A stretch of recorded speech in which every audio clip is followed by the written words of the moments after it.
जय श्री कृष्ण भक्तों, आइए जानते हैं कि अगला जन्म किस योनि से होगा और किस किस रूप में जन्म लेगा, उसका फैसला कैसे होता है। इन सब प्रश्नों का जवाब गरुड़ पुराण में है। गरुड़ पुराण जो हिंदू धर्म में एक महत्वपूर्ण पुराण माना जाता है। इस पुराण में अगले जन्म में कौन क्या बनेगा और क्या कर्म करने से अगले जन्म में किस योनि से जन्म मिलेगा, ये सब कुछ लिखा हुआ है।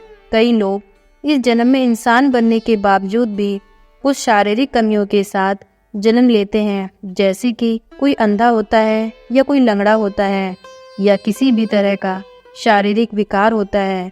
तो यह सभी इंसानों के कर्मों के हिसाब से ही उसको मिलता है। आइए जानते हैं कुछ जन्मों के बारे में कि क्या कर्म करने से किस योनि से जन्म लेना होगा।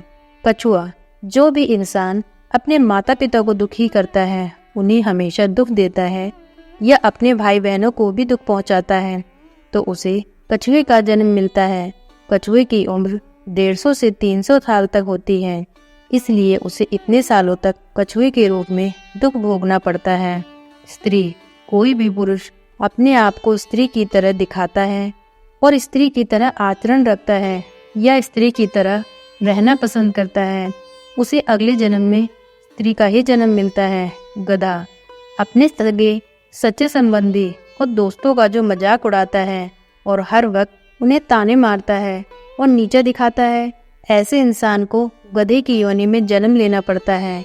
कुत्ता, जो इंसान धर्म ग्रंथ पुराणों का मजाक उड़ाता है, उनका विरोध करता है और इन्हें नहीं मानता और दूसरों को भी करने से रोकता है, ऐसा इंसान कुत्ते की योनि में जन्म लेता है। उल्लू, जो अपने आप को बहुत चालाक समझते हैं और चालाकी से ही सारे काम करते हैं, जैसे कि दूसरों से अपने काम निकलवाना, उन्हें धोखा देना, किसी के काम न आना, सिर्फ अपने काम को निकलवाना, ऐसे लोग नर्क में दुख भोगकर उल्लू की योनि से जन्म लेते हैं।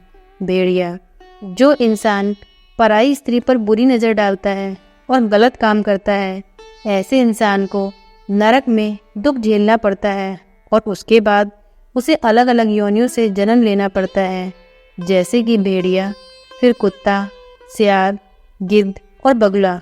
उसके बाद उसके कर्मों के अनुसार उसे दुख भोगकर नया जन्म मिलता है। छिपकली, अगर कोई शादीशुदा स्त्री किसी गैर मर्द के साथ संबंध बनाती है, तो ऐसी स्त्री को छिपकली, सांप या चमगादड़ का जन्म लेना पड़ता है और फिर दुख भोगना पड़ता है। किन्नर, अगर कोई इंसान किसी स्त्री के साथ जोर जबरदस्ती करके संबंध बनाता है, तो ऐसे इंसान को नर्क में बहुत लंबे समय तक दुख भोगने पड़ते हैं। उसके बाद उसे किन्नर का जन्म मिलता है। कुबड़ा या अपंग, जो इंसान स्त्री की हत्या, गाय की हत्या और गर्भपात करता है, वह इंसान अगले जन्म में शारीरिक विकार और कुबड़े के रूप में जन्म लेता है, चाहे वह जन्म किसी का भी हो। गरुड़ पुराण के अनुसार ज्ञानी बाबा ने लोगों को बहुत सारे जन्मों और कर्मों के बारे में बताया। अगर हमें नर्क में जाकर भी कर्म के फल भोगने पड़ते हैं, तब भी हमें दूसरा जन्म लेकर दुख भोगने ही पड़ते हैं, क्योंकि कुछ ऐसे कर्म होते हैं जिनका पाप बहुत बड़ा होता है और जिनकी सज़ा भी बहुत लंबी होती है। इस प्रकार सज़ा भी लंबी होने के कारण अलग अलग योनियों से जन्म लेना पड़ता है, जैसे कि नर्क में फल भोगने के बाद अगले जन्म में कीड़े मकोड़ों ये जानवर के रूप में कर्म का फल भोगना पड़ता है। अगर हमें इस जन्म मरण के चक्र से निकलना है, तो गरुड़ पुराण के अनुसार हमें अच्छे कर्मों पर ध्यान देना चाहिए, भगवान की पूजा करनी चाहिए, सेवा करनी चाहिए, गरीबों की सहायता और निष्काम होकर अच्छे कर्म करने चाहिए, भगवान का जप करना चाहिए। इससे हमारे अच्छे कर्म होते हैं। और अगर हमने पहले कोई भी ऐसे कर्म किए हैं जिसका हमें पाप भोगना पड़ेगा, तो वह दुख और कम हो जाएगा। जन्म मरण के चक्र से निकलने का इससे अच्छा और कोई उपाय नहीं है। इसलिए अच्छे कर्मों पर ध्यान दें और बुरे कर्मों से हमेशा दूर रहें और दूसरों को भी ऐसा करने के लिए कहें। जय विष्णु, जय भगवान, जय गरुड़ देव।